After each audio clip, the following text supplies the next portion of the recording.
Last slave ship survivor gave interview in the 1930s that surfaced almost 90 years later.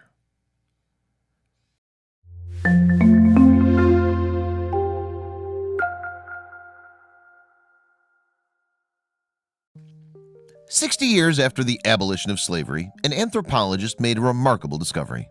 She located the last surviving slave on the last ship to bring Africans to the United States.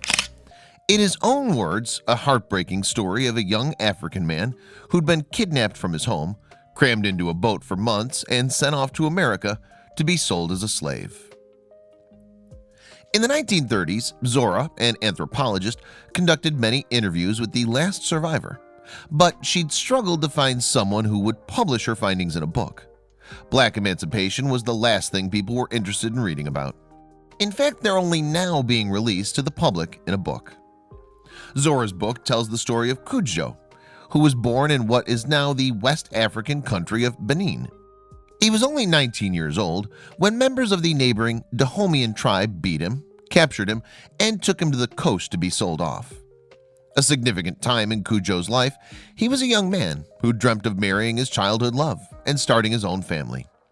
He'd known of friends and family who'd been kidnapped by slave traders and sent off to unknown lands, but he'd tried his best to evade them and was hopeful he would be one of the lucky ones.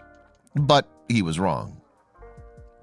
Like most nights, after an evening meal with his parents and sisters, they would often exchange tribal folklore until the spell of sleep took over. But this night would be very different than others. This night would shatter lives. Cujo and his family had finished their nightly tradition and were in the midst of sleeping when numerous men with swords barged into their home. Startled and terrified, Cujo and his family asked them what they had wanted and demanded they leave. But there was no chance. They would not leave until they got what they'd come for. The men from the neighboring Dahomean tribe beat Cujo and told him to say his goodbyes. There was no room or time for questions or objections. His family had been helpless to the merciless intruders. Cujo looked at his family, especially his mama, knowing it would be the last time he would ever see them again. When Cujo had been brought to the shore, as he looked around, men like himself stood on platforms, helplessly waiting to be sold. Within a few minutes, but what had seemed like days, Cujo and about 120 others were sold into slavery and crammed into the Clotilda, the last slave ship to reach the continental United States. The Clotilda brought its captives to Alabama in 1860. Even though slavery was legal at that time in America, the international slave trade was not. America had outlawed the practice in 1807. But Cujo Lewis's journey is an example of how slave traders went around the law to continue bringing over human cargo. To avoid detection from authorities, Cujo's captors snuck him and the other survivors into Alabama at night. They were forced to hide in a swamp for several days. They sat quietly in the darkness and cold, awaiting their unknown fate. At this point, it had been several days that the fearful captives had battled hunger and thirst. But even then, they were still lucky to survive. Due to hunger, physical abuse, and filthy conditions, countless captives died on their voyages.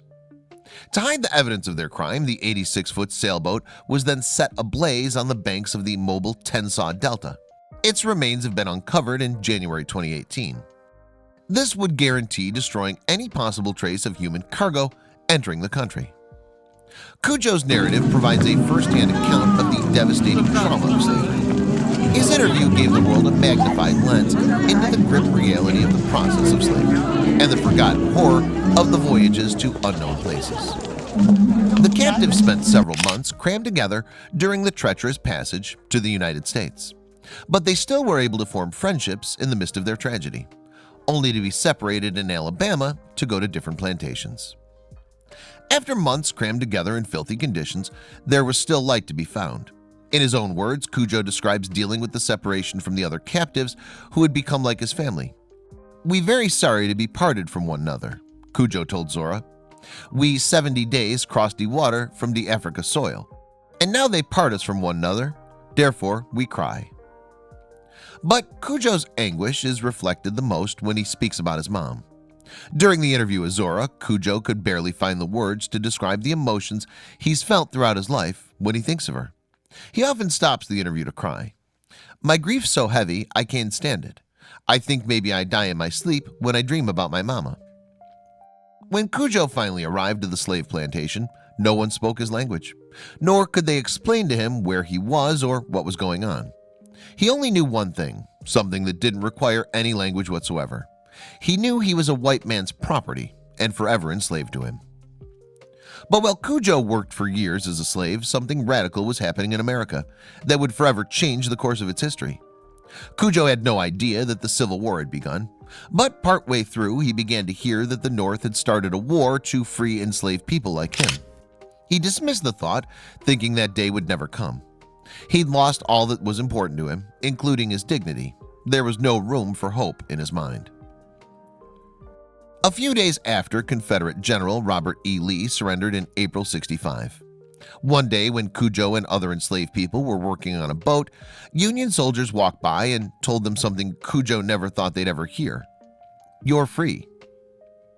Not sure where to go or simply what to do next, in a country that had been nothing but terrible to him, he didn't have a dollar in his pocket nor a place to sleep. Cujo expected to receive some sort of compensation for being kidnapped and forced into slavery, and was frustrated to discover that emancipation didn't come with the promise of 40 acres and a mule. Frustrated by the refusal of the government to provide him with land to live on after stealing him away from his homeland, he and a group of 31 other free people saved up money to buy land near the state capital of Mobile, which they called Africatown. Cujo would never see his family again, but dreamt about his mama until the day he died.